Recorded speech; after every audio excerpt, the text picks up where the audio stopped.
In today's video, I'm going to teach you how to update Visual Studio Code. Keeping your editor up to date is really important because updates often include new features, performance improvements, and security fixes that help everything run more smoothly on your computer. Before we begin, make sure Visual Studio Code is already open on your screen. If it isn't, go ahead and launch it the same way you normally do. Once it's open, take a moment to maximize the window so you can clearly see all the menu options at the top. Now, look toward the very top of the Visual Studio Code window.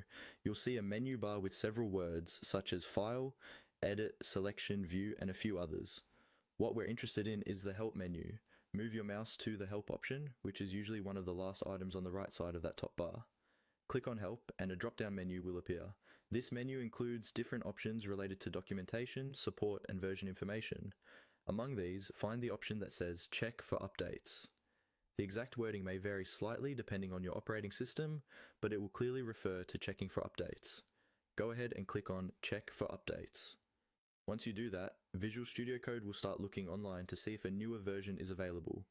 You might see a small message, a progress indicator, or a notification near the bottom, right or top of the window. This process can take a few moments, so be patient and let it finish. If Visual Studio Code is already up to date, you'll see a message letting you know that you're on the latest version and there's nothing else you need to do. You can simply continue using the editor as normal. If an update is available, Visual Studio Code will either start downloading it automatically or prompt you to confirm that you want to install it. Allow the update to download and follow any on-screen prompts. In many cases, once the download is complete, you'll be asked to restart Visual Studio Code to finish the update.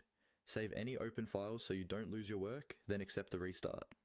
After Visual Studio Code reopens, you'll be running the newest